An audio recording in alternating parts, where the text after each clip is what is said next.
அனைவருக்கும் வணக்கம். World union சிலம்ப ஃபெடரேஷன்ல இருந்து டெக்னிக்கல் டைரக்டர் ராஜபுத்திரன் பேசுறேன். நம்ம சிலம்பத்துல வரிசை முறைகளை பத்தியும், சிலம்பத்துல என்ன டீட்டெயில்ஸ் இருக்கு, சிலம்பம் எதுக்காக விளையாட ஆரம்பிச்சோம் அப்படிங்கிறது எல்லாத்த பத்தியும் நம்ம போன வீடியோஸ்ல நம்ம பார்த்துருக்கோம். அதை பார்க்காதவங்க கீழே லிங்க் தர்றோம். அதை டச் பண்ணி எல்லா வீடியோவும் நீங்க பாருங்க. அடுத்ததா இப்ப சிலம்பத்துல ஆயுத பெருக்க முறை. சிலம்பம் அப்படிங்கிற இந்த ஒரு விஷயத்துக்குள்ள மட்டும் தமிழன் பல வகையான ஆயுதங்களை பயன்படுத்தியிருக்கான். எக்ஸாம்பிளுக்கு வாள், வேல், ஈட்டி, இருமுனை தல்வாள், மான்கொம்பு, நம்ம சுருள்வாள், இந்த மாதிரி நம்ம கிட்ட எக்கச்சக்கமான ஆயுதங்கள் இருந்துச்சு. இதுல இப்போதைக்கு பயன்பாட்டில் இல்லாத ஆயுதங்கள்னு பார்த்தீங்கன்னா லேசம், கல் துணி, கவின், இந்த மாதிரி ஆயுதங்களும் இருந்துச்சு. கையில இப்ப இந்த படங்கள்லாம் யூஸ் பண்றாங்கல்ல, நக்கிள் டஸ்டரா, அந்த மாதிரி உண்டான ஆயுதங்கள், கையில மட்டும் பிடிச்சுக்கிற வர்ம திறவுகோலுக்கு பயன்படுத்தின வர்ம கோல்கள், இந்த மாதிரி ஆயுதங்களையும் தமிழர்கள் பயன்படுத்தியிருக்காங்க. இதுல ஒவ்வொரு ஆயுதத்தை பத்தியும் நம்ம டீட்டெயிலா பார்ப்போம். இதுல நம்ம பார்க்கறது தமிழர்களோட முதல் கடவுள் யாரு? நம்ம தமிழ் கடவுள்னு யாரை சொல்லுவோம்? முருகனை சொல்லுவோம். ஏன்னா தமிழ்ல அவனுக்கு பேரு முருகு. தமிழ் மொழிக்கான ஒரு முக்கியமான பிரிவு என்னன்னா வல்லினம், இடையினம், மெல்லினம். இந்த ஒவ்வொரு இனத்துல இருந்தும் ஒவ்வொரு எழுத்து எடுத்து அது கூட உருபு சேர்த்து முருகு. முருகுன்னா தமிழ்ல அழகுன்னு அர்த்தம். அந்த முருகு அப்படிங்கிறவனுக்கு அன் விகுதி, ஆண்பால் விகுதி சேர்த்து முருகன் அப்படின்னு அவனுக்கு நம்ம பேர் வச்சோம். முருகனோட கையில இருக்க முக்கியமான ஆயுதம் என்ன? வேல். இந்த வேல் கம்பு இதுதான் சிலம்பத்துல நம்ம இப்ப பார்க்க போற ஆயுதம். இந்த வேல் கம்பு எங்க பயன்பட்டுச்சு? வெற்றிவேல் வீரவேல் அப்படின்னு சொன்ன போர்க்களங்கள்ல காலாற்படை வீரர்களால மிகவும் பயன்படுத்தப்பட்ட ஒரு முக்கியமான ஆயுதம் தான் இந்த வேல்கம்பு. வேல்கம்புல நிறைய டைப்ஸ் இருக்கு. அதாவது குத்து ஊசி வகையில இப்படி கூர்மையா இருக்கக்கூடிய வேல்கம்பு, மேல கத்தி இருக்கிற மாதிரி இருக்கிற வேல்கம்பு, அதெல்லாம் இந்த சூரி கத்தின்னு சொல்லுவாங்க. இந்த மாதிரி கத்திகளை பயன்படுத்தின வேல்கம்பு. இந்த கம்புல கீழே அடிக்கிறதுக்கு பேரு பூணுன்னு பேரு. அதாவது மேல இருக்கிறது இந்த கம்பு ஒரு உட்டன் பீஸு, மேல இருக்கிறது ஒரு மெட்டல் பீஸு, அந்த வேலுங்கிறது. அந்த மெட்டல் பீஸை பேலன்ஸ் பண்றதுக்காக கீழே அடிக்கிறதுக்கு பேரு பூன்.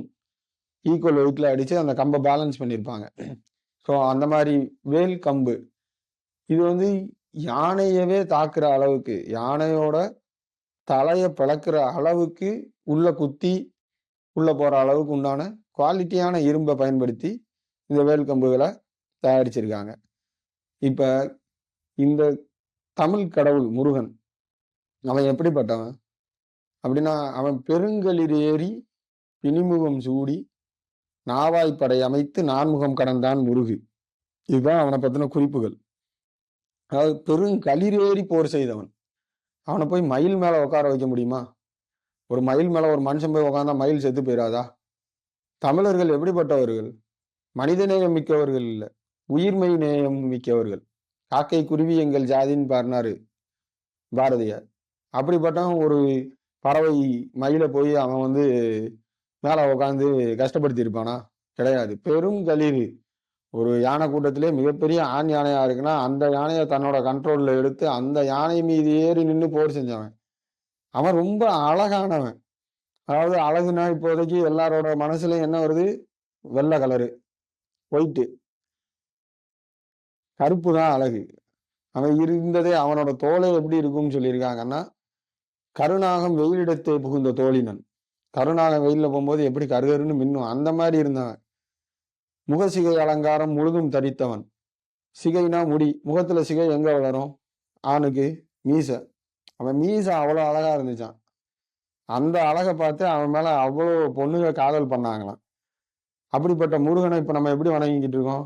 மீசையை வலிச்சு அவரை ஒரு பியூட்டி பார்லர் கூட்டி போய் உட்கார வச்சு நல்லா பவுடர் அடிச்சு பொட்டு வச்சு 2 சைடு ரோஸ் பவுடர் வேற கன்னத்துல அடிச்சு விட்டு அப்படிப்பட்ட முருகனை தான் நம்ம வணங்கிக்கிட்டு இருக்கோம். முருகன்கிறவன் எப்படி இருந்தாங்கிறதுக்கு நம்ம சங்க இலக்கியங்கள்லயே அவ்வளவு குறிப்புகள் இருக்கு. ஒரு அரசனோட வீரத்தை பத்தி நம்ம பெருமையா பேசணும்னா எடுத்துக்காட்டுக்கு சொல்றதே அவன் எப்படிப்பட்டவன்? முருகன் போன்ற வீரமுடையவன். அவன் அழகு எப்படிப்பட்டது? முருகனை போன்ற அழகுடையவன். இப்படின்னு சொன்னா அந்த தமிழ் கடவுள் முருகன் இப்ப இல்ல நம்ம கிட்ட. நாவாய்ப்படை அமைத்து நான்முகம் கடந்தான் முருகன்னு இருக்கு. நாவாய்ப்படைனா என்ன? கப்பற்படை.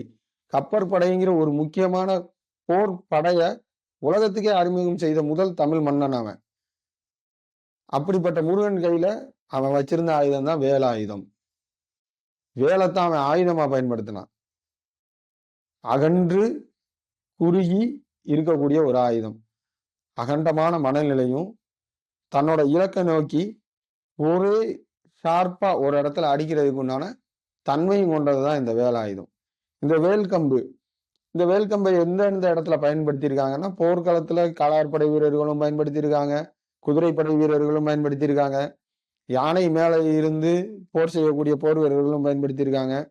வேலுக்கு அவ்வளவு மரியாதை கொடுத்திருக்காங்க. ஒரு ஆயுதம் அப்படிங்கிறத தாண்டி அதை கடவுளுக்கு இணையா பார்த்திருக்காங்க. அந்த வேலவன் கையில இருக்கிறதுனாலே அந்த வேலுக்கு அவ்வளவு மரியாதை.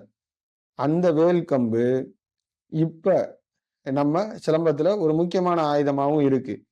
வேல் கம்பை எதுல இருந்து அடிச்சாங்க?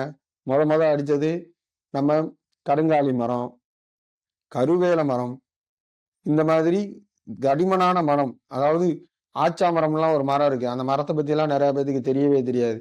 ராமாயணத்துல வாலி வதை படலம்னு ஒரு படலம் இருக்கு. வாலி தான் பெரிய வர வாங்கினவர். தனக்கு எதிரில் நின்று யாரு சண்டை போட்டாலும் அவங்களோட பலத்துல பாதி பலம் இவருக்கு வந்துடும். இந்த வாலி வதைபடலத்துல வாலி 7 மரங்களுக்குள் ஒளிந்திருந்தாருன்னு ஒரு மரத்தை சுட்டி காட்டுவாங்க. அந்த மரத்துக்கு பேர் தான் ஆச்சா மரம். அந்த ஆச்சா மர கம்பெல்லாம் பாத்தீங்கன்னா எந்த ஒரு உடன் பீஸு ஒரு மரத்தை தண்ணியில போட்டா மிதக்கும், ஆனா ஆச்சா மரத்தை தண்ணியில போட்டா முங்கிரும். அந்த ஆச்சா மர குச்சிகளை தேர்வு செஞ்சு அதுக்கு ஏத்தாப்புல இணையான வெயிட் உள்ள ஒரு இரும்ப நல்லா உருக்கி ஊத்தி இல்ல பட்டை தீட்டி அடிச்சு வேலா பொருத்தி வேல் கம்புகளை பயன்படுத்தி இருக்காங்க. இப்பயும் நிறைய கோவில்கள்லையும் நம்ம கிராம பகுதிகளில் போனீங்கன்னா சாமி ஆடி வர்றவங்க, கருப்பசாமி, ஐயனாரு, முனியாண்டி, இப்படி சாமி ஆடுறவங்க எல்லாரும் கையில வச்சிருக்க ஒரு முக்கியமான விஷயம் என்னன்னா இந்த வேல் கம்பு தான். அந்த கடவுளுக்கு என்ன மரியாதை கிடைக்குதோ அந்த கடவுள் கையில இருந்த இந்த வேல் ஆயுதத்துக்கும் அவ்வளவு மரியாதை உண்டு. இப்படிதான் வேலுங்கிற ஆயுதம் நமக்குள்ள இருந்துச்சு. ஆனா அதை எப்படி முறையா பயன்படுத்தணும், எப்படி அந்த ஆயுதத்தை நம்ம கையாளணும், அந்த ஆயுதத்துக்கு உண்டான மரியாதையை நம்ம எப்படி கொடுக்கணும், இப்படிங்கிறதெல்லாம் இப்ப இல்லவே இல்லை. ஒவ்வொருத்தரும் வேலை கம்பை எடுத்து சமீபத்திய சிலம்ப போட்டிகள்லாம் நிறைய பார்க்கும்போதெல்லாம் கம்பு வரிசைகள்ல என்னென்ன ரொட்டேஷன்ஸ் எல்லாம் போட்டோமோ அந்த சுழற்சி முறைகளை அப்படியே டிட்டோவா காப்பி எடுத்து வேல் கம்புலையும் போட்டுட்டு இருக்காங்க. வேலுங்கிறது அப்படி பயன்படுத்தப்பட்ட ஆயுதமே கிடையாது. சிலம்ப கம்புங்கிறது அது ஒரு ஆயுதம், சிலம்பத்தில் உள்ள ஒரு மிகப்பெரிய ஆயுதம். அதே மாதிரி அதுக்கு இணையாகவும் ரொம்ப தாக்குதலுக்கு ரொம்ப அதிகமா பயன்பட்ட இந்த வேலுங்கிறதுக்கு உண்டான பாடமுறைகளே வேறு. ஸோ அந்த வேல் கம்பு நம்ம மண்ணின் மிக பெரும் சொத்து. அதை பாதுகாத்து அடுத்த தலைமுறைக்கு கொண்டு போக வேண்டியதும் நம்மளோட கடமை. நன்றி, வணக்கம்.